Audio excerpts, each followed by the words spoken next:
Hi everyone, welcome to sleepy classes. एक बहुत ही important topic that is Arctic tundra is now emitting more carbon dioxide than it is absorbing, or Arctic tundra, which is considered to be a carbon sink, has now become a carbon source. तो इसके बारे में सारी details जानेंगे इस छोटे से video में, लेकिन उससे पहले हमारा प्रीलिम्स का crash course is now live, और अगर आप इसे ज्वाइन करना चाहते हैं, अभी हम इन्वायरमेंट की क्लासेस ले रहे हैं. So they are environment topics are being discussed at length. So if you want to become a part of it, you can become a part of it. इसमें live classes होंगी, you have faculty mentorship, you have mentorship by the selected candidates, and you also have practice questions, FLTs, all included in this. So this for discounts, you can also call 1800-890-3043 and they will help you with everything. Now coming to the main topic. अब जैसे मैंने आपको बताया कि Arctic tundra is now releasing more carbon dioxide. अब अगर हम tundra की बात करें, tundra is derived from a word tunturi which means treeless plains, मतलब यहाँ पर पेड़ नहीं होते. अगर हम आर्कटिक टुंड्रा की बात करें ना, suppose this is Arctic tundra, तो इसके नीचे we have taiga. And there is a ecotone which exists between tundra and taiga, that is known as timberline or tree line. और इसके ऊपर we don't have forest. Tree line के ऊपर we don't have forest or trees. Mostly summers के दौरान आपको थोड़ी बहुत growth दिखती है, जिसमें mosses, sedges और छोटे छोटे plants होते हैं, but पेड़ नहीं होते. टाइगा बोरियल फॉरेस्ट भी कहा जाता है, वहां पर you have coniferous trees. Now why don't we have trees in tundra? Because of short growing season and frigid conditions we don't have trees in tundra. अब यहाँ पर आर्कटिक टुंड्रा की अगर हम बात करें, so Arctic tundra has permanently frozen soil that is known as permafrost. और permafrost हम तभी कहते हैं परमानेंटली फ्रोजन सॉइल को या ग्राउंड को अगर वो 2 साल से ज़्यादा के लिए फ्रोजन है, तभी हम उसे परमाफ्रॉस्ट कहेंगे. अब because it is permanently frozen, तो वहाँ पे decomposition of organic matter would be slowed, and that is one of the reasons के परमाफ्रॉस्ट कार्बन सिंक कहा जाता है, क्योंकि यहाँ पर पार्शियली डीकम्पोज्ड ऑर्गेनिक मैटर है which has very high amounts of carbon dioxide and methane, the two most important greenhouse gases. और जब परमाफ्रॉस्ट थॉ करेगा या मेल्ट करेगा तो डिकॉम्पोजिशन कंप्लीट होगी. Rising temperatures due to climate change will lead to thawing of permafrost, and that thawing of permafrost or melting of permafrost will complete the decomposition. और decomposition जब होगी complete, तो carbon dioxide और methane release होंगे, which are the 2 most important greenhouse gases, which will again cause global warming, which will melt even more permafrost, even more carbon dioxide and methane would be released. तो ये एक self reinforcing feedback या positive feedback बन जाता है. तभी थॉइंग permafrost को एक बहुत बड़ी प्रॉब्लम माना गया है. Permafrost as such is a carbon sink, but thawing permafrost then becomes a carbon source.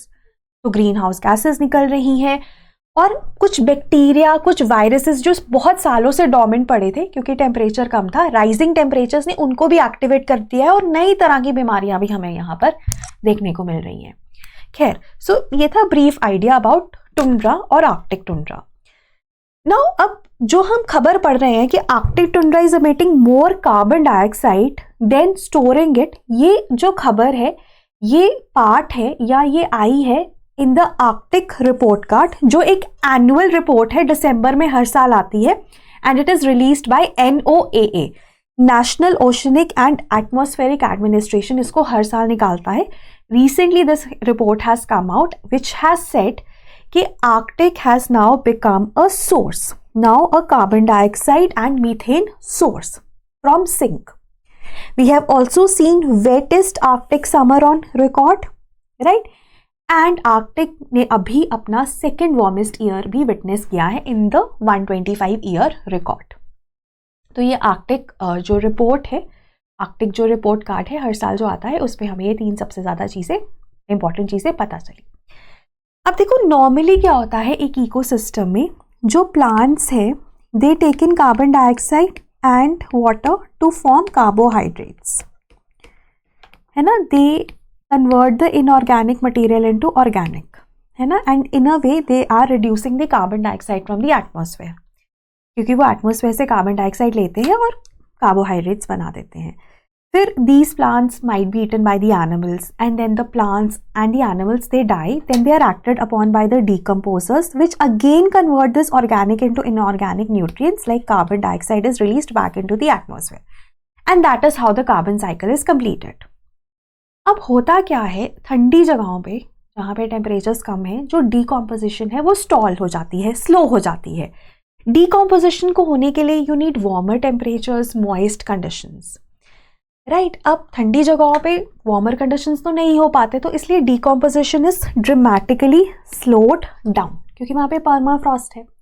तो इस वजह से डीकॉम्पोजिशन जब स्लो डाउन हो जाती है तो बैक्टीरिया और फंजाई कार्बन डाइऑक्साइड इतना एक्टिवली नहीं प्रोड्यूस कर पाते और वो एटमॉस्फेयर में नहीं जा पाता। It remains stored in the Arctic soils in the form of permafrost.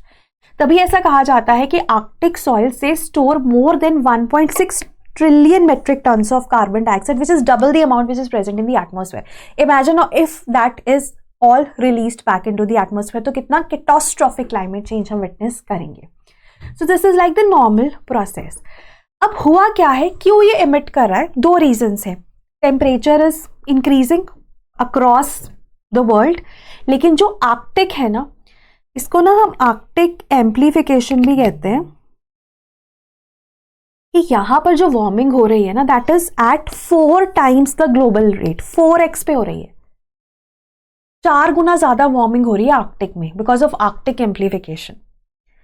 और इस वजह से क्या हो रहा है, परमाफ्रॉस्ट थॉ हो रहा है, वो कार्बन डाइऑक्साइड और मीथेन रिलीज कर रहा है, फर्दर वो ग्लोबल वार्मिंग कर रहे हैं, वो फर्दर और परमाफ्रॉस्ट को मेल्ट कर रहे हैं, वो और कार्बन डाइऑक्साइड और मीथेन रिलीज कर रहा है। तो ये एक सेल्फ री इन्फोर्सिंग फीडबैक, जिसको पॉजिटिव फीडबैक लूप भी कहा जाता है, वो सेट इन हो गया है। सो इस वजह से ज़्यादा कार्बन डाइऑक्साइड एटमॉस्फेयर में जा रही है। और दूसरा है वाइल्ड फायर्स। वाइल्ड फायर्स ना जो आर्कटिक में अनहर्ड ऑफ थी, कि होती ही नहीं है 10 साल पहले तक, अब हर समर्स में रिकॉर्ड टूटता है। अब जब वाइल्ड फायर्स इतनी ज़्यादा होंगी तो वो वाइल्ड फायर क्या है, कुछ जल रहा है तो कार्बन डाइऑक्साइड तो रिलीज होगा ही, जा रहा है एटमॉस्फेयर में। तो ये 2 रीजंस है कि Arctic tundra is emitting more carbon than it is storing. अब ऐसा कहा जाता है कि ये पॉसिबल है कि आर्कटिक फिर से रिवर्स हो जाए। कैसे? अगर हम ग्रीन हाउस गैस एमिशंस को कम कर दें, अगर हम क्लाइमेट चेंज मिटिगेशन पे काम करें। वो अपने आप में एक चैलेंज है और डिस्कशन का टॉपिक है। खैर, I hope this is clear कि आर्कटिक टुंड्रा 2 रीजंस क्या है, thawing, permafrost due to rising temperatures and wildfires increasing in this region. So that was all from my end. And last में मैं ये कहना चाहूँगी कि अगर आप 2025 का अटैम्प्ट देना चाहते हैं, still looking for foundation courses specially in optionals like sociology, PSIR, essay और इवन फॉर GS, हमारा 28 December is the last date. And 28 दिसंबर में अगर आप ये लास्ट बैच कोड यूज़ करेंगे तो आपको 20% ऑफ मिलेगा। एंड दैट उसके बियॉन्ड फिर हम फाउंडेशन कोर्सेज में इनरोलमेंट्स नहीं ले पाएंगे।